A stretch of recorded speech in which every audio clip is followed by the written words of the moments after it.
오늘 저는 하이포살라무스 싱글셀 아틀라스와 관련된 논문에 대해서 발표를 하려고 합니다.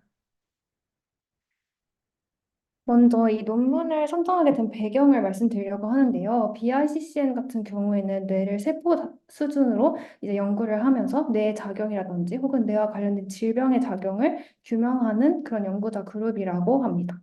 이 BICC에서 낸 논문 중 하나인데 저는 이제 아틀라스 관련된 논문 작업을 하고 새로운 아틀라스 구축에 참여를 하면서 이 논문을 통해서 어떻게 하면 아틀라스와 관련된 유기적인 스토리라인을 구축할 수 있을지 특히 트라젝토리 분석을 하면서 그런 거에 어려움을 많이 느꼈는데 그런 것에 좀 힌트를 얻고자 하였고 또 이제 새로운 어노테이션을 진행을 할 때 하이포탈라무스 관련된 마커들이라든지 혹은 섭셀 타입을 좀 배우고 싶어서 이 논문을 선택했습니다. 그리고 마지막으로는 싱글셀 어노테이션을 완성을 한 후에 어떻게 밸리데이션 할지, 타당하다고 입증할지도 이런 논문을 통해서 알고 싶어서 이 논문을 선정하였습니다. 이 논문을 발표한 연구실 같은 경우에는 University of Maryland에 있는 세스 에이멘트 교수님 연구실인데요. 이 연구실은 Brain Disorder라는 키워드로 이제 지놈 시퀀싱으로 레어 베리언트도 찾고 또 싱글셀 트랜스크립토믹스 연구도 하고 네트워크 바이올로지 연구도 하고 또 심지어 트랜슬레이션 스터디로 약물 타겟까지 규명을 하는 되게 다양한 연구를 하는 연구실이라고 합니다. 먼저 이제 이 아틀라스가 집중하고 있는 기관인 하이포살라머스에 대해서 말씀드릴 텐데 이 하이포살라머스 같은 경우에는 뇌의 아주 작은 부분인데요. 거의 아몬드만한 크기라고 해요. 근데 이 작은 크기와 상관없이 이제 체온 조절이라던가 혹은 기억과 관련된 과정이라던가 기분과 관련된 과정 등 정말 다양한 기능들을 담당하고 있다고 합니다.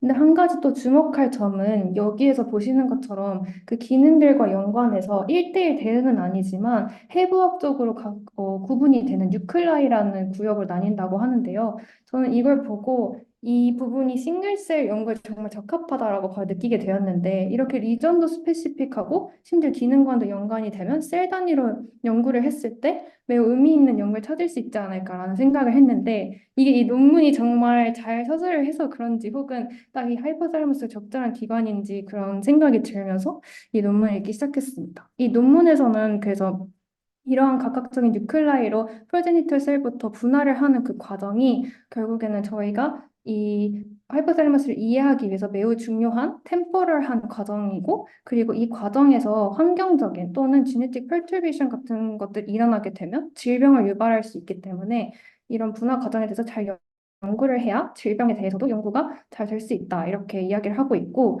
따라서 이러한 아틀라스를 구축하고자 하는데 그 이전에는 하이포살라머스 아틀라스가 동물 모델이라든지 혹은 휴먼 데이터에서도 되게 제한적인 타임 포인트, 제한적인 나이에 있는 데이터들만 사용을 했었기 때문에 여기선 성인까지 더해서 좀 더 브로드한 범위의 샘플들을 사용한 하이포살라머스 아틀라스를 구축하고 연구하겠다는 것이 이 논문의 주제입니다.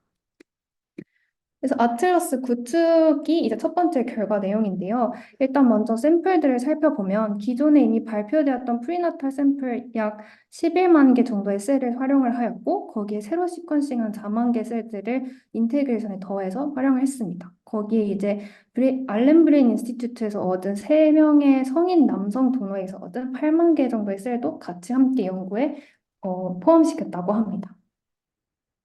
이제 이 부분은 좀 빠르게 넘어가려고 하는데 일단 이 모은 모든 셀들에 대해서 모든 셀 타입, 브로드한 셀 타입으로 이제 20가지를 나눴다고 해요. 여기서는 단순히 문헌도사를 통한 마커진을 활용을 해서 어노테이션을 했다라고 이야기를 했고 레디얼 글리아부터 인터미디엇 프로제니터 그리고 마추어한 뉴런 올리고덴드로사이트, 아스트로사이트, 그리고 마이크로글리아, 페리사이트 등 베스큘러이나 이뮨셀 관련된 것들을 포함해서 모두 20가지 셀로 나누었습니다.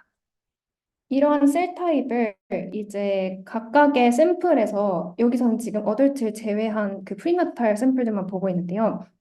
여기에서 이제 샘플 나이별로 그 셀의 비율이 얼마큼 달라지는 먼저 살펴보고 있는데 일단 이 연구에서 템포럴한 연구가 되게 많은데 총 세 가지로 분류를 할 수 있을 것 같아요. 첫 번째는 샘플 나이로 템포럴하게 보는 것, 두 번째는 실제로 수도 타임을 이용한 트라젝토리 아날리시스가 있고 세 번째는 셀 타입을 통해서 보는 게 있는데요. 셀 타입 중에서도 이제 선후 관계가 분명한 레디얼 글리아부터 프로제니터 셀, 그리고 뉴런까지 이렇게 보는 연구도 있었어요. 지금 첫 번째 템포럴한 주제인데 그중에서 이제 샘플 나이별로 보는 내용이고 여기서 핵심적인 내용은 이 주황색 부분인 뉴로제네시스 웨이브가 먼저 일어나고 그 다음에 글라이오제네시스 웨이브가 나타난다라는 것이고 이 연구에서 지금 어노테이션한 이 셀 타입들의 밸리데이션을 위해서 그 이전에 연구가 되었던 그 11만 개 셀에 대해서도 따로 이제 클러스터링하고 어노테이션을 통해서 이 두 개가 매우 유사한 양상을 보인다라고 보여주고 있습니다. 그러나 세부적인 차이점도 여기서 되게 투명하게 제공을 하고 있더라고요. 이전의 연구에서는 뉴러널 셀 프로포션이 17% 정도로 이제 GW7에서 나타났었는데 현재는 6.4%밖에 되지 않고 또 이후에 GW10이라던가 18라던가 20주에서도 이제 프로포션이 조금 다르게 나타난다라고 투명하게 보여주고 있는데 여기서 원인도 밝히고 있습니다. 아마도 이제 기록상에서 피터스 스테이지를 다르게 기록한 게 원인이 되거나 혹은 추출한 샘플에 글리아셀의 그 프로포션이 달라서 이렇게 나왔을 것이다. 그러나 전체적으로는 유맵과 이 스택트 바플롯을 보는 것처럼 유사하게 나왔기 때문에 어노테이션은 밸리데이트하다라고 보여주고 있습니다. 그리고 이제는 이제 여태까지 프리나탈 셀까지 봤으면 어덜트 셀까지 합쳐서 보게 되는데요. 여기에서는 뉴러널 셀들만 보게 됩니다. 그리고 GW10부터 시작을 해서 보게 되는데 GW10에서도 마추얼한 뉴런들만 뽑아서 함께 인테그레이션을 진행을 하는데요. 이 유맵에 보시면 나이가 어린 셀들이 가운데 있고 그리고 나이가 많은 셀들이 점점 발산하는 형태로 있기 때문에 이미 유맵부터 분화적인 양상을 잘 나타내고 있다라고 이 연구에선 주장하고 있습니다.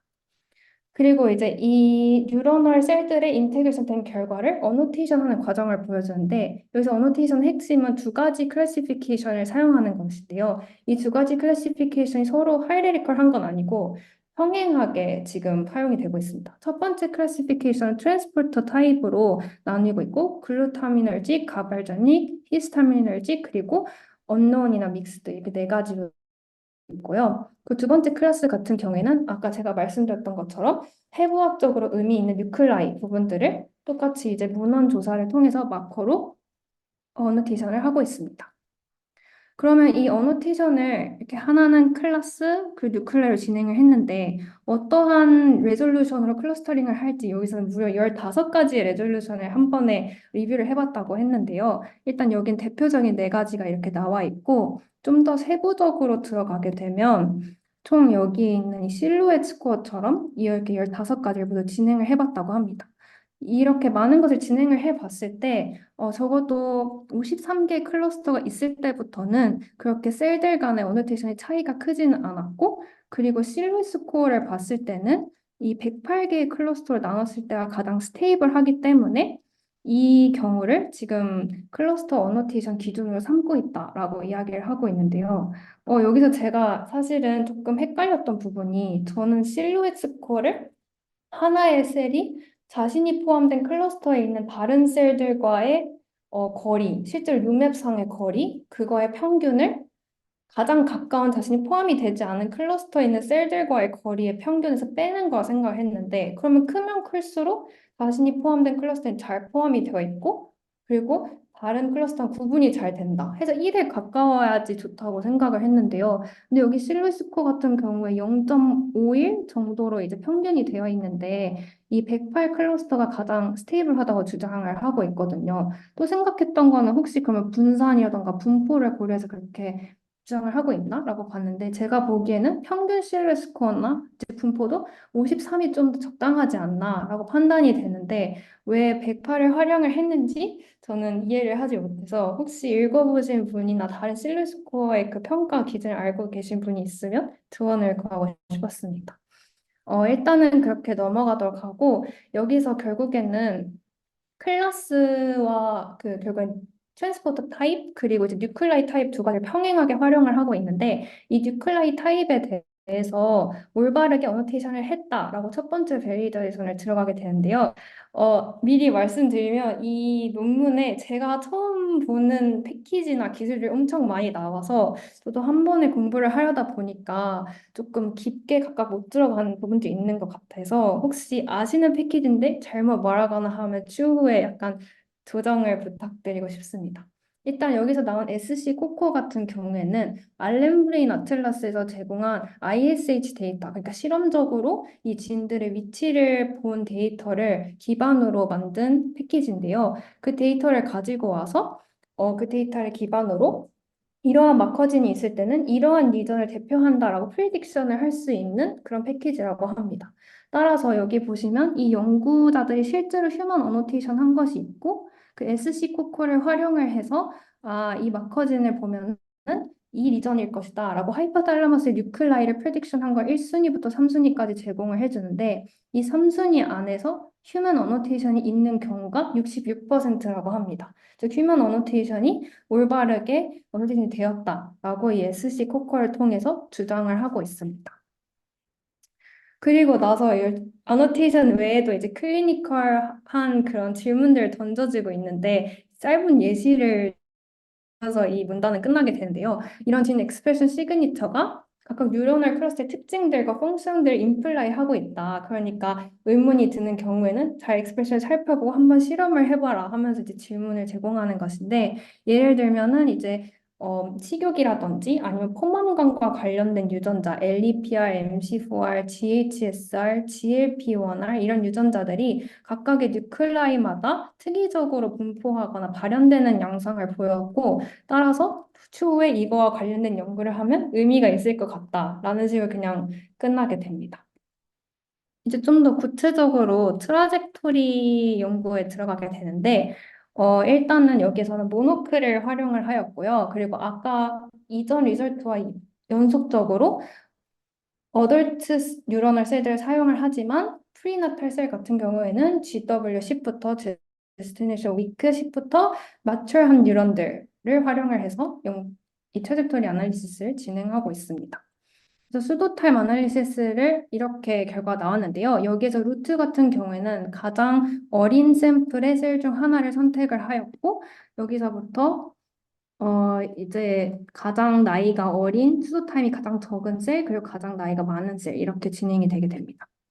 여기에서 한 가지 예외로 나타나는 게 이 수도 타임으로 클러스터링을 통해서 트리도 그려보았는데 이 트리를 보면 각각의 뉴클라이가 각각 하나씩 혹은 인접한 두 개의 브랜치 정도로 나눠지는 것을 볼 수가 있는데요. 이게 트리 트리 아날리시스를 통해서 이 뉴클라이들이 각각 서로 분화된 최종 목적지라는 걸 명확하게 보여주고 있는데 이 GI라는 뉴클라이 같은 경우에는 보라색으로 되어 있는데 여기에도 분포 있고 혹은 여기에 분포 있고 실제 분포 있다고 해도 여기 셀 프로포션이 50%를 크게 넘지 않는 양상을 보이고 있어서 제대로 분화가 되었다, 분류가 되었다 볼 수가 없는데 여기서 아마 그 근거로 실제 GI라는 뉴클라이는 하이포살라머스 뉴클라이보다는 그 근처에 있는 서브달라머스나 파리살라믹 아이덴티티와 가깝기 때문에 하이포살라머스 뉴클라이드와 하이레디컬한 관계가 분명하지 않아서 이렇게 된 것일 것이다라고 근거로 제공하고 있습니다.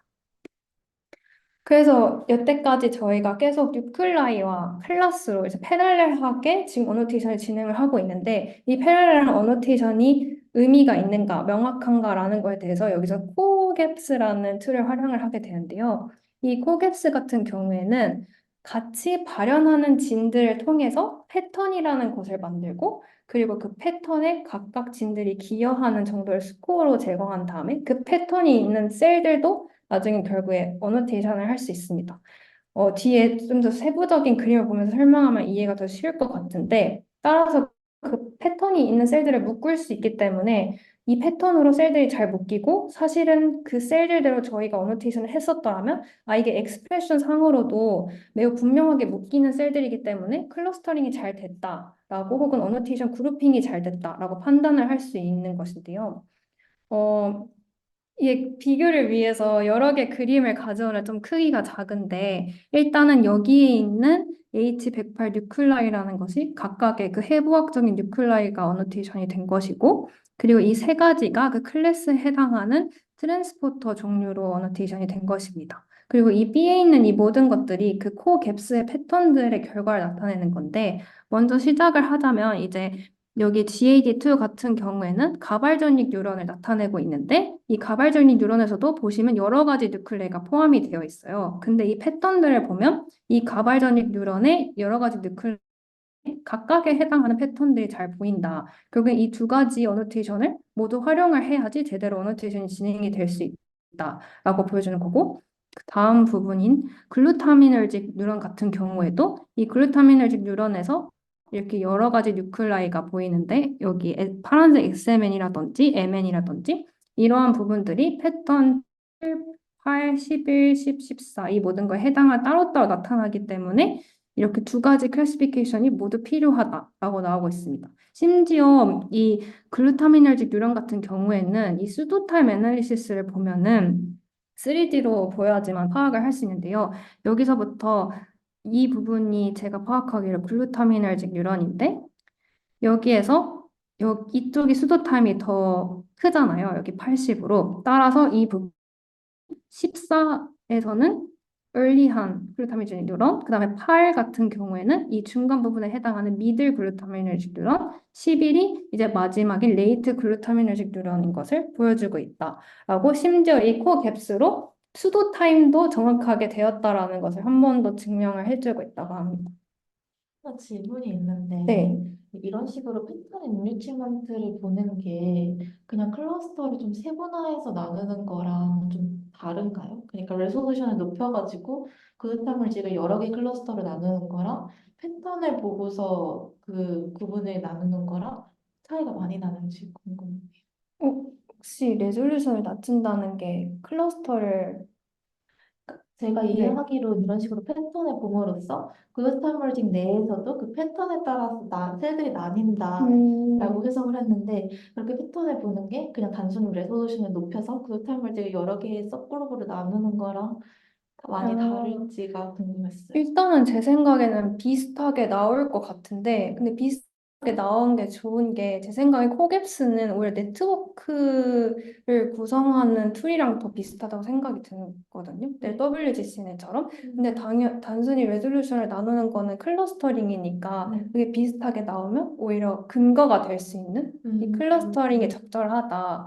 그래서 음, 레졸루션이 낮게 나왔을 때 제 생각에는 서플멘터리의 2D로 실제로 처음, 중간, 끝 이렇게 세 가지로 나뉘어진 클러스터가 하나 있었던 것 같기는 해요. 네. 근데 서플멘트가 너무 많아서 제가 지금 아, 잘 기억이 안 나는데 그래서 그렇게 나누면 오히려 수도 타임이 심지어 클러스터링에도 에 관여를 음, 하였다라고 레졸루션 낮게 나올 때도 그게 나왔다 이렇게 근거가 될 수 음, 있는 그럴 것 그렇군요. 같다는 제가 아, 이해하기로는 그랬습니다. 그러면 사실 수동 타임까지는 저도 아직 이해가 안 네, 됐지만 어쨌든 이렇게 그냥 클러스터 레솔루션을 높여가지고 나뉜 클러스터들이 그냥 단순히 나는 게 아니라 실제로 진 패턴도 달랐다. 그래서 네, 성질이 확실히 다르다라는 거를 더 보여줄 수 있는 네, 그럴 수 결과네요. 있을 것 네, 같아요. 감사합니다. 저도 잠깐 그 약간 비슷한 맥락에서 질문이 있는데 네. 지혜님께서 조금 전에 이게 되게 WGCNA랑 비슷한 분석이라고 말씀하시고 저도 들으면서 이게 WGCNA랑 거의 비슷한 것 같은 진끼리 뭉쳐서 뭔가 패턴을 만드는 게 되게 비슷한 것 같다고 생각을 했는데 네. 혹시 논문에서 약간 이게 왜 WGCNA보다 더 좋다 아니면 우리는 WGCNA 대신 음, 뭔가 이렇게 좀 생소한 패키지를 썼는 데에 대한 뭔가 이유가 있었나요? 근데 사실은 후에 WGCN이라 다른 분석에 쓰이거든요. 아, 근데 저도 이걸 보면서 왜 이 두 개지가 비슷한 느낌인데 서로 같이 쓰이지 하고 사실은 챗GPT한테 그 차이점을 물어봤는데요. 제가 외우진 못해서 혹시 잠시만 이거를 노트에다 적어왔는데, 잠시만요. 그래가지고 저도 궁금했어가지고, 어, 여기 챗GPT가 음, 아, 잠시만요. 너무 많아서. 아, 여기 이게 혹시 보이시나요? 이렇게 여기 네, 보이고 포커스가 있습니다. 이 부분이 이 두 개 차이를 한번 제가 보고 싶어서 방금 시작하기 전에 조금 물어봤었는데, 음, 제가 단순히 이야기로는 WGC에는 코릴레이션으로 이용을 해서 시뮬레이티 이제 매트릭스 만든 다음에 나중에도 얘기할 거지만 어젠시 매트릭스 만들고 거기서 막 네트워크 만들고 하는 건데 코게프는 그거 이상의 좀 더 많은 정보를 준다. 그리고 특히 펠로타입이랑 더 연관짓기가 좋다. 그냥 이 정도로만 설명을 받았던 것 같거든요. 그게 이 내용인 것 같은데 혹시 여기 설명에서 뭔가 네. 코백은 약간 멀티오미스 데이터에 적합하다. 음, 그래서 아탁식 같은 데이터도 있을 때 적합하다. 이런 거고 WDC는 단순히 그냥 트랜스크립트만 본다로 그 포커스한 어플리케이션에 써 있는 것 같은데 사실 이 데이터는 그냥 트랜스크립트이잖아요. 맞아요. 그래서 왜 코백을 여기 사용했을까 하는 생각이 저도 드네요. 그냥 뭔가 지은님 설명만 들었을 때는 WCNA랑 패턴이랑 모듈이랑 이름만 다를 뿐 그 결과는 비슷한 것 같은데. 네. 근데 음. 방식적으로 차이가 있긴 한 것 같고. 그러면 코geb은 코렐레이션으로 패턴을 찾는 게 아니라 다른 방식으로 찾나요? 근데 제가 그 부분은 못 봤는데 그냥 코 엑스프레션? 같이 액티베이트 되는 진? 이렇게만 또 봤어요. WCNA가 아마 그럴 텐데 코렐레이션이 있는 게 곧 코익스프레스 되는 진이다로 저는 생각하거든요. 근데 WGCN에서는 음. 제가 그 무슨 공식을 봤는데 네. 같이 엑스프레스 되지 않더라도 간접적으로 연관이 있는 유전자까지 다 계산을 하지 않나요? 모듈을 만들 때? 그래서 저는 코 네. 엑스프레션이라고 했을 네. 때는 그러면 이건 간접적인 게 아니라 진짜 동시에 같은 셀에서 발현이 되는 것만 코어 갭슨을 보는 거 아닌가? 이런 생각을 했어요. 음. 그래서 코릴레이션은 시작은 맞지만 모듈이랑 패턴을 만들 때 차이가 있는 거 아닌가? 라고 생각을 했지만 그건 저의 그냥 네. 뇌피셜이 조금 많이 들어간 거긴 해서 근데 코어 엑스프레션이라는 말, 코 액티베이션이라는 말을 코어갭스에서는 활용을 했던 것 같아요.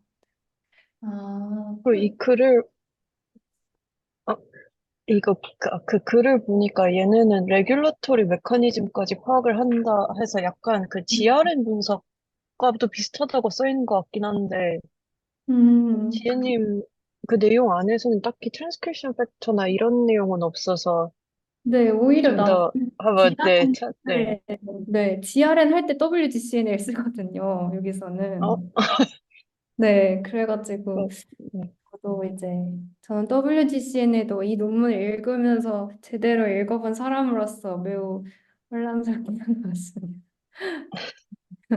네, 일단 감사합니다. 좀 더 한번 찾아봐야겠네요. 또 네. 한번 더 찾아보겠습니다.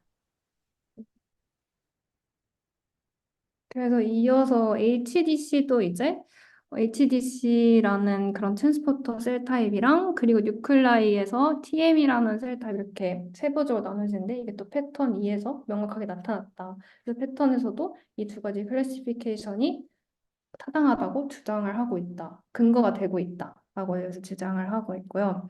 이 중에서 이제 아까 말한 것처럼 샘플들의 나이 그리고 수도 타임적인 게 서로 다른 템포럴한 분석이라고 저는 생각을 하는데 이 샘플 나이에 따른 유전자의 발현과 수도 타임 발현 중에서 비슷하게 나타나는 양상들을 몇 가지 제공을 하는 것 같더라고요. 예를 들어서 ARC라는 이 뉴클라이 같은 경우에는 POMC가 first trimester에 낮다가 second trimester에 점점 높아지는데 그리고 KISS1은 second trimester 중에서도 GW12부터 이제 시작이 됐고 그리고 AGRP는 GW18부터 시작이 되고 이렇게 진행이 되는데 수도 타임 분석을 했을 때도 이 POMC를 기준으로 그 전에 발현이 되는 TF, 같이 발현이 되는 TF, 그리고 그 이후에 발현이 되고 KISS와 함께 발현이 되는 TF 이렇게 명확하게 나뉜다. 이게 유사한 부분도 있고 어떻게 보면 수도 타임적으로는 이러한 명확한 결과가 나오고 나이로 봤을 때는 이런 결과가 나온다. 이렇게 비교를 해주는 거라고 생각을 할 수도 있는데 제 생각에는 아까 첫 번째 리절트와 마찬가지로 앞으로 다양한 실험이나 그 추후 연구를 위해서 몇 가지 질문들이나 그런 캔디데이트 진들을 던져주는 그러한 부분인 것 같습니다. 또 다른 뉴클라이 PBH 같은 경우에도 TRH가 이제 트라이메스터 1에서 디텍트는 됐고 세컨드 트라이메스터 로버스트하게 익스프레션이 되는데 OXD나 ABP 같은 경우에는 세컨드 트라이메스터 되기 전까지는 이제 디텍트가 잘 되지 않는다라는 게 나오고 실제 수도 타임에서도 OXD나 ABP 같은 경우에는 좀 늦은 부분에서 발현이 되고 그리고 그 이전에 발현이 되는 유전자들이 따로 있다. 이런 것들을 진별로 비교를 해서 양상을 보여주고 있습니다. 사실 이거는 논문에서 기술한 내용만 가져온 건데 이 유전자 플롯 같은 경우에 모든 뉴클라이드에서 다 정리를 해놔서 앞으로 많은 연구들의 기반이 될 수 있는 그런 데이터를 제공을 하는 것 같습니다.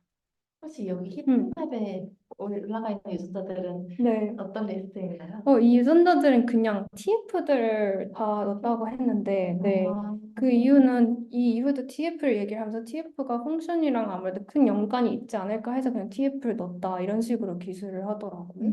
그러면 이 네. 셀 타입에서 임시되어 있는 TF를 찾고 음. 얘네들의 수도 타입에 대한 발현량을 이렇게 표시한 건가요? 그게 제가 보기에는 PBH 중에서도 음. OXT랑 ABP가 나오는 특정한 유전자 리니지를 골라서 네. 거기에서 이제 나오는 TF들을 골라서 그것만 발현했다? 어, 근데 OXT랑 ABP를 선정한 이유는 제 생각에 앞에 있는 그래도 그 샘플별 나이대별로 명확하게 차이가 있는 그런 유전자들이 있고 그 유전자들이 있는 리니지를 스토탑을 선택하고 이런 식으로 음, 리니지 선택 후에 TF를 고른 것 같아요. 음, 네.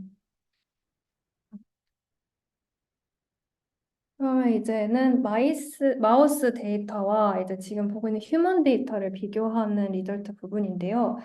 일단 제가 스캔 파일로 연구를 해서 셀앗에서 어떻게 인테그레이션을 하는지 잘 모르는데 여기서는 특정한 바로 뭐 스캔 파일에서 SCBR 쓴다던가 이런 식으로 배치 코렉션 같은 내용이 명확하게 기술이 안 돼 있고 그냥 셀앗을 사용했다라고 되어 있었는데 신기하게도 마우스랑 휴먼 데이터가 배치 없이 아주 잘 섞였더라고요. 그래서 여기 보시는 것처럼 휴먼 어덜트, 피탈, 마우스, 디벨로멘트 어덜트까지 다 잘 섞여 있고 휴먼과 마우스를 분리를 해도 비슷한 유맵 양상을 보이고 있습니다.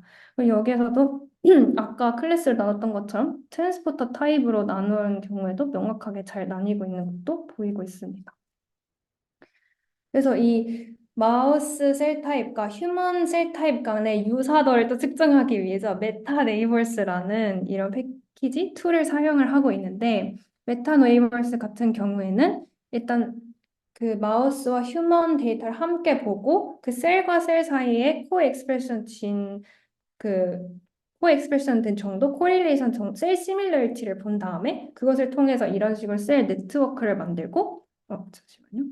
셀 네트워크를 만들고 그 다음에 여기서는 마우스 데이터를 레퍼런스로 하고 휴먼 데이터를 테스트 데이터로 넣었을 때 휴먼 데이터의 레이블을 없다는 가정하에 이제 마우스 데이터의 시밀레리티 스코어를 기반으로 이 셀이 어떤 셀일 것이다 라고 프레딕션을 한 후에 그 정확성을 AUROC 스코어를 계산을 해서 파악하는 과정입니다.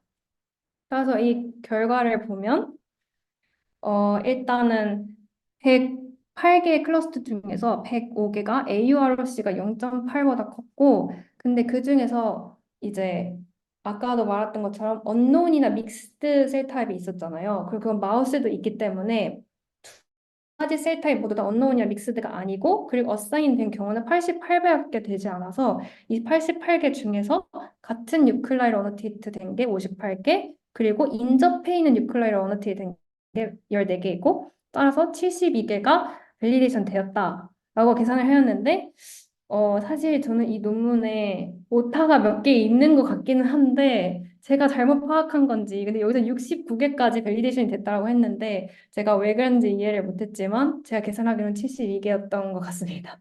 네, 그리고 실제로 여기서도 그걸 시각화해서 잘 보여주고 있고요. 여기서 보시는 것처럼 이 중에서 이제 인접한 것으로 어노테이트 된 거는 파란색으로, 아예 어노테이트 되지 않는 것은 빨간색으로, 그리고 완전 똑같은 뉴클레어 어노테이트 된 게 초록색으로 표시가 되어 있습니다. 여기서 네, 질문을 네, 혹시 근데 똑같은 뉴클레이로 어노테이트 됐다는 게 어, 약간 그 네, 앞에 슬라이드 보면 제가 좀 내용을 놓친 것 같은데 그 앞에서 네. 하나 들었던 질문은 인테그레이션이 잘 됐다라는 걸 이 사람들은 어떻게 판단했을까 음, 궁금했어요. 왜냐면 우리도 오가노이드를 BTS에 붙이려고 하는 노력을 하니까 그때 그런 잘 붙었다라는 걸 어떻게 판단할 수 있을지 해서 이 사람들은 어떻게 그걸 계산했을지 궁금하고 그리고 두 번째 슬라이드에서 코엑스프레션을 봤다라는 거는 어 사실 이거는 좀 이 방법에 대해서 좀 더 잘 알아봐야 될 것 같은데 그 다음에서 뭐 같은 이름을 가지고 있는 것까지 매칭을 했을 때 사실 휴먼이랑 마우스랑 약간 셀 타입을 명명하는 방식이 같지 않을 것 같다는 생각도 드는데 어떻게 하면은 같은 거고 어떻게 하면 다른 거고 그런 판단은 음. 어떻게 통일해서 했는지 궁금해요. 일단 저도 그게 궁금해서 그 서플멘터리 그 테이블을 살펴봤는데 제가 이해하기로는 저희는 이제 클러스터를 이 뉴클레이로 명명을 했잖아요. 근데 네. 거기에서는 그렇게 명명을 하지 않았지만 음. 기존의 아틀라스에서 여기에서 리전이 몇 퍼센트다 이런 정보가 있었던 것 같아요. 그래서 그 음. 정보까지 서플멘터리 데이터에 넣고 네. 그중에서 탑 뉴클라이를 이제 그 뉴클라이라고 여기서 지정을 한 후에 그 다음에 비교를 한 것 같아요. 음. 그래서 거기 마우스에서도 이 뉴클라이와 인간이 우리가 사용하고 있는 이 기준과 비슷한 뉴클라이 퍼센트가 이만큼 이만큼 있었는데 그래서 이 마우스 음. 클러스터는 이 뉴클라이다 하고 여기서 음. 지정을 해주고 그 다음에 유사도를 보면은 그거 아, 같아요. 네. 그럼 뉴클라이가 셀 타입이 아니라 약간 리전인 네네, 거죠? 리전이에요. 리전 네. 같은. 아, 근데 셀 타입이라도 해도 무방할 정도로 많은 문헌에서 마커진이 엄청 분명한 리전인 것 같아요. 음. 음. 그리고 나서 이제 differential expression도 봤는데 여기에서 어떠한 유전자들이 이제 셀 타입 혹은 리클라이에서 이제 휴먼과 마우스에서 컨served가 되었는지 그리고 휴먼이나 마우스 스페시픽한 그런 유전자들 어떤 것인지 여기서 한번 제공을 해주고 있습니다. 그래서 POMC 플러스 클러스터 같은 경우에는 이제 Occurred TF라는 게 ARC라는 뉴클레이라는 건데 이제 TBX3나 ISL 같은 원 같은 경우에는 마우스나 휴먼에서 모두 나타났고 그리고 KLISS1에서는 TBX3, BP 플러스에서는 뭐 POU3, F2, OTP, SIM1 같은 것들이 공통적으로 나타났다라고 보여지고 있습니다. 이제 마지막 결과인 것 같은데요. 우리가 하이포탈라머스를 지금 살펴보고 있는데 사실은 많은 연구들이 콜텍스 기준으로 진행이 되고 있잖아요. 그래서 여기서는 한번 하이포탈라머스가 콜텍스에 있는 그런 뉴런들과 얼만큼 다른지 결과적으로 이렇게 비교를 해주고 싶었던 것 같아요. 그래서 하이포탈라머스, 콜텍스 그리고 강글리언 에미니스까지 모든 셀 타입들 다 인테그레이션해서 분석을 진행을 했는데 일단 먼저 이 인테그레이션을 한 후에 하이포탈라머스 스페시픽한 셀 타입들이 분명하게 하이포탈라머스에서만 나타났다는 걸 보여주고 있고 그리고 레디얼 강글리아 같은 경우에는 세 가지 셀 타입에서 모두 균등하게 나타났다. 그리고 여기가 이제 레디얼 글리아부터 프로제니터까지 그리고 여기 매추얼 엑사이테터나 이니비터까지 이렇게 이어지는 트레이토리가 분명한 이런 유맵이 나타났다라고 보여주고 있고요.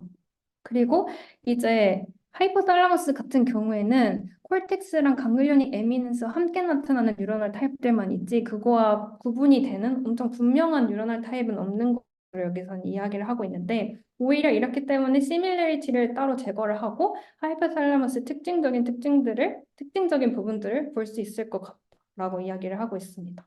그래서 여기에서는 폴라र 플롯을 그려서 이 각각의 TF들이 콜텍스, 강글리 에미넌스 그리고 하이포탈라머스 특이적인 것들이 있는지 한번 살펴봤는데 실제로 이러한 TF들이 특이적으로 나타났다고 이제 제공을 하고 있습니다.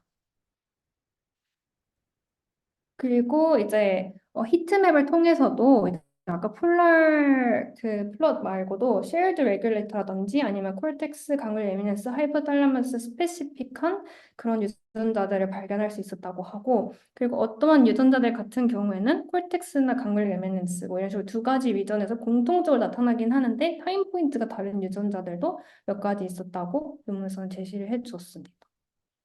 그리고 마지막으로 아까 얘기를 하던 그 GRN 분석을 이제 WGCNA를 통해서 분석을 했는데요.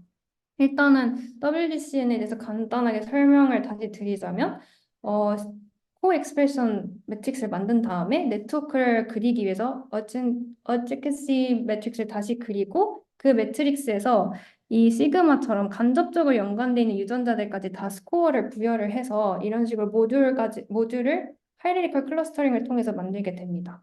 그리고 여기에서는 WGCNA 모듈 네트워크 만드는 그 과정들 모든 샘플마다 각각 실행을 한 후에 그것의 평균을 구해서 그 평균 값을 기준으로 이거는 하이포탈라머스에 좀 더 인리치드 된 네트워크구나. 이거는 갱글리오 에미네스 인리치드 된 네트워크구나. 이런 식으로 분류를 했다고 해요. 따라서 이 색깔들이 여기에 나온 색깔과 같은 색으로 지금 어노테이션이 되어 있는데 이렇게 색깔이 분명하게 나뉜 것처럼 각각의 리전별로 특이적인 네트워크가 발견이 되었다라고 이야기를 하고 있습니다. 그리고 이제 다른 TF들 같은 경우에도 TF 진 같은 경우에도 모듈마다 살펴봤을 때 이제 전체적인 엑사이테토리 혹은 전체적인 이니비토리에서 나타나는 모델들이 M73과 M70이 있었는데 이 유전자를 세부적으로 살펴보면 각각의 리전 스페시픽한 유전자들이 있었다라고 보여주면서 코어한 레귤레토리 프로그램은 있는데 또 스페시픽한 부분들도 따로 있다 이런 식으로 설명을 하고 있습니다. 또 이제 리절트는 다 끝났고 디스커션에 넘어가는데 일단 디스커션 첫 번째 파트는 썸머리고요. 여태까지 리절트 얘기한 것처럼 다양한 다이버시티도 보고 디벨롭먼트 다이나믹스도 보고 종간 비교도 하고 그리고 리전별로 트래젝토리 비교도 하고 그리고 마지막으로 여러 가지 유전자들 캔디데이트로 제공을 하면서 추후 분석에도 기여를 하고 있습니다. 여기서 한계점으로 말하고 있는 부분은 일단 샘플과 샘플 간의 배치나 혹은 특징적인 부분도 있을 수 있는데 그것까지 우리가 피할 수가 없다. 그리고 두 번째로는 third trimester 데이터는 없었고 그리고 성인 여성의 데이터도 없었다. 그것이 데이터적인 한계라고 이야기를 하고 있고 또 지금 이 모든 것들이 바이오인포메틱스적인 분석이다 보니까 실험적인 증명이 없었기 때문에 그러한 증명이 앞으로도 필요할 것 같다고도 이야기를 하고 있습니다. 또 태아 이제 샘플들 같은 경우에는 그 태아 샘플들이 어떠한 환경에 처해 있었는지 그런 정보가 많이 없어서 그런 바이어스도 혹시 있을 수는 있을 것 같다라고 이야기를 하였습니다. 그리고 이 마지막 부분은 그냥 제가 이 논문을 읽으면서 이제 아틀라스 구축을 한번 해보고 또 새로운 아틀라스를 할 때 엄청나게 많은 어려움들이 있고 또 다양한 시행착오들이 있는데 이 논문이 정말 깔끔하게 되게 타당하게 해낸 것 같아서 좀 이런 부분들이 되게 대단하다라고 생각을 했는데요. 근데 이런 걸 그냥 리스트업 해놓은 거고 그래서 저는 이런 부분을 보면서 이 연구가 도대체 얼만큼 걸렸을까 이런 게 궁금하더라고요. 그리고 아틀라스 지금 막 유행하고 있는데 얼만큼 먼저 성견 지명을 시작을 해야 이 논문을 제대로 마칠 수 있을까 이런 생각도 들고. 근데 바이오 아카이브를 보니까 2021년에 사실은 바이오 아카이브 올렸더라고요. 근데 이 바이오 아카이브 데이터는 지금 데이터와 완전히 다르고 이게 뭐 피겨 1을 두 개를 비교를 해놓은 건데 유맵도 완전히 다르고 어노테이션도 다르고 근데 분석 같은 스키마, 분석 같은 그 순서 같은 것들은 동일하고 마지막 피규어만 동일하더라고요. 그래서 아마 2021년에 구상을 다 하지만 결국에는 마음에 안 드는 데이터나 결과가 나서 계속 리파인을 하면서 거의 2년 넘게 걸려서 완성이 된 엄청 깔끔한 결과가 아닐까라는 생각이 들었습니다. 근데 이건 그냥 신기해서 그냥 가져왔어요. 네. 그래서 발표는 여기까지고 제가 뭔가 열심히 설명하긴 했는데 부족한 부분도 있을 것 같아서 혹시 질문이 있으시면 해주시면 최대한 답변을 해보도록 하겠습니다. 그 질문이 하나 있는데 그 피규어 4에 있었던 되게 복잡해 보였던 TF 그림 있잖아요. 네, 그 선 엄청 연결돼 있고, 네, 방금 그 그림? 이건가요? 네. 네. 근데 사실 제가 GRN이 그 시닉에서 많이 활용되는 말이잖아요. 지금 레귤레이터리 네트워크라고 해가지고 TF 액티비티를 추론하는 그 네트워크를 GRN이라고 하는데 그래서 결국 이 그림에서 나오는 노드들도 TF일 거라고 네. 생각하거든요. 근데 사실 이 그림이 오기 전까지도 계속 TF 얘기들이 나왔었잖아요. 네. 그럼 그 앞에서 나왔던 TF들은 GRN이 아니라 어떤 방식으로 추론이 됐던 거지? 하는 생각이 들었어요. 아, 아. 앞에서는 GRN이 아니라 다른 방식으로 TF 액티비티가 추론된 건가요? 근데 제가 잘 모르겠는데 TF인 유전자와 아닌 유전자를 명확하게 구분이 되어 있지 않은가요? 아, 아닌가요? 그래서 뭔가 근데 그러면 앞에서는 그냥 액티비티가 아니라 그냥 단순한 네, 익스프레션인 거고 네. 여기서만 액티비티는 제시가 된 게 아니네요. 여기서는 사실 이 그림도 액티비티는 네, 그런 게 아닌 것 같아요. TF인 음, 유전자들의 네트워크를 그린 거고, 네. 거기선 TF인 유전자들의 수도 타임을 익스프레션을 그린 거고, 아, 저는 그렇게 이해를 했어요. 그렇구나. 네, 음,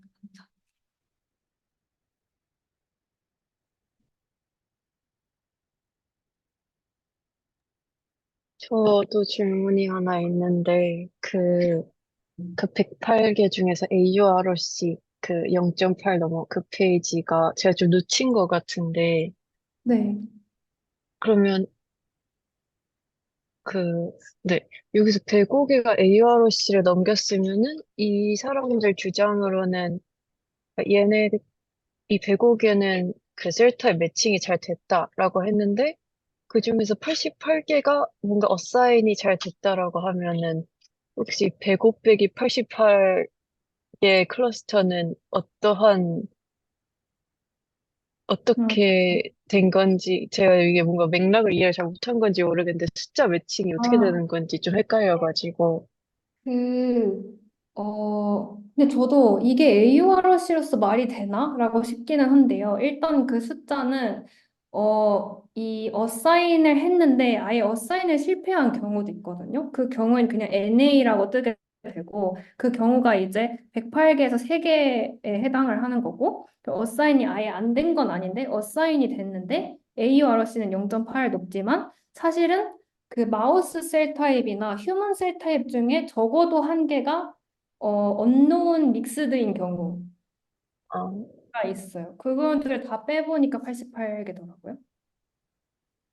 그럼 언노운 믹스드 클러스터가 꽤 많네요. 그렇게 근데 이게 생각하면. 적어도 한 개다 보니까 한쪽은 음, 언노운 믹스드인데 마우스에서는 어사인이 되고 마우스에서는 있고 이런 경우도 다 빼다 보니까 둘 다 언노운 어사인인 경우, 언노운 믹스드인 경우에도 사실상 의미가 없잖아요. 저에게는. 음. 그래서 그 경우들 빼니까 이렇게 되는 것 같아요. 혹시 마우스는 언노인데 휴먼은 있다 이러면 그런 셀 네. 타입들이 휴먼 스피시픽한 셀 타입이거나 했던 경우가 음. 근데 있나요? 근데 일단 둘 다 그 레이블링은 이걸로 동일하게 갔기 때문에 아, 이 그것까지 알 수는, 네. 네. 음. 네. 그럼, 이해는 갔습니다. 네, 감사합니다.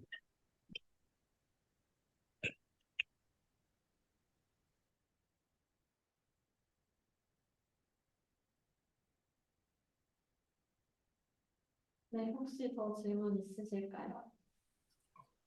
질문 하나 해도 될까요? 제가 싱글셀을 잘 몰라서 그런데 여기 그 분석에 사용한 성인 샘플이 총 3명밖에 없었잖아요. 네. 근데 3명임에도 불구하고 이렇게 싱글 뉴클리어스 트랜스크립톰은 되게 많았는데 그냥 싱글 뉴클리어스 트랜스크립톰만 많으면 그 이렇게 개체 수가 적더라도 분석을 잘 할 수 있는 건가요? 그 분석에 대한 신뢰성도 높다고 볼 수 있는 건가요? 근데 저는 신뢰성에 대해서는 조금 의문이 들기는 하는데요. 왜냐하면 여기서도 마지막 리미테이션이 이제 샘플 바이 샘플 같은 그런 효과가 있을 거다라고 이야기를 했기 때문에 그렇지만 싱글셀 분석에서는 도너 수보다 셀 수가 더 중요하다고 저는 인식을 하고 있어요. 왜냐면 특히 BICCN 그 논문 같은 경우에도 거의 샘플이 막 600 몇 개인가? 그런데 도너가 3명이었으니까. 그런데 그게 가장 세부적으로 잘 분류를 했고 깊게 분석을 한 논문 중 하나라고 저는 생각을 해서 이게 타당한가에 대해서는 저도 의문이 들지만 분류의 유효성? 결국 싱글셀은 셀을 분류하는 거기 때문에 그 경우에는 이 도너수와 상관없이 셀 수가 많으면 유효성이 높아지는 느낌이 개인적으로는 있는 것 같아요. 혹시 서현 선생님 이거에 대해서 근데 저도 좀 동의를 하는 게 일단 한 사람한테서 얻는 셀이 일단 워낙 많으니까 그 셀들 그 하나하나들이 다 이제 뭐 FDR 테스팅이나 그런 멀티플 컴패리슨에 다 쓰이고 오히려 그런 셀들의 수가 워낙 많아가지고 싱글셀에서는 false positive가 많이 유도된다라고 하거든요. 그래서 그 정도로 뭐 벌크 같은 경우는 이제 샘플당 데이터를 그냥 진 데이터를 그냥 하나밖에 못 얻으니까 도너가 적으면 확실히 불리하지만 싱글셀 같은 경우는 한 사람한테도 워낙 많은 셀들을 얻으니까 그런 것들이 좀 이제 유효성을 좀 줄 수 있다라고 저도 생각이 들어요. 그래서 지님처럼 셀 수가 더 중요하다라는 의견이랑 좀 비슷한 것 같습니다. 감사합니다. 감사합니다. 그 질문을 한 개 더 하자면, 저희가 이렇게 그 트라젝토리 분석을 할 때 리얼타임 아니면 수도타임을 쓰긴 하는데, 저희가 이 논문에처럼 그 샘플 수 간에 이렇게 에이지 차이가 엄청 크면 그게 이렇게 트라젝토리 애널리시스, 트라젝토리 분석에 큰 영향을 안 미치는 건가요? 음, 근데 그거는 사실 결국 이 트라젝토리도 익스프레션이기 때문에 그거는 예를 들어서 이 샘플이랑 이 샘플을 활용을 했을 때 샘플 간에 셀 타입의 차이가 크면은 트래젝토리 분석에서 차이가 있는 것이고 샘플 간의 셀 타입의 그 차이가 크지 않으면 없는 것이기 때문에 나이와 상관없이 그냥 셀 타입에 따라서 다른 것 같아요. 예를 들어서 저희가 BTS 논문에서도 뉴럴 리니지 같은 경우에는 여러 가지 샘플들에서도 이 연속적으로 나타났는데 아무리 똑같은 에이지라고 해도 올리고딘들 사이트에 완전 트래젝토리가 끊겨서 나왔거든요. 그래서 에이지와 상관없이 결국에 셀 타입인데 셀 타입 같은 게 에이지 영향을 받을 수 있으니까 연속적이면 더 좋다라고 저는 생각을 하는 것 같아요. 근데 셀 타입이 분명하게 나뉘는 게 있긴 하고 비슷한 셀 타입들 프로포션이 충분히 있으면 아무리 차이가 많이 나도 저는 트라젝토리는 수도 타임은 잘 그려질 것 같다고 생각이 들어요. 특히 뉴런에서는. 이것도 근데 뇌피셜인 것 같습니다. 솔직히. 근데 되게 좋은 질문이신 것 같아요. 사실 UMAP 같은 것도 배치를 조정하기 위해서 여러 가지 배치 코렉션 툴을 쓰잖아요. 그래서 트라젝토리 같은 경우는 사실 이렇게 셀들이 연속적으로 주는 게 어떻게 보면 UMAP을 만드는 거랑 비슷한 느낌일 수도 있는데 도표상에 셀들을 찍을 때 그럴 때 데이터셋에 의해서 그런 스토 타임이 나누는 영향을 무시해도 되나? 트라젝토리 상에서도 배치 코렉션이 이루어져야 되지 않나 싶은 생각이 아시스님 질문을 들으니까 저도 그 생각은 들긴 하네요. 그런 점에서는 UMAP 위에다가 트래젝토리를 그리는 게 오히려 더 적합할 수도 있겠다 싶은 생각도 들고 되게 고민해볼 만한 질문인 것 같습니다.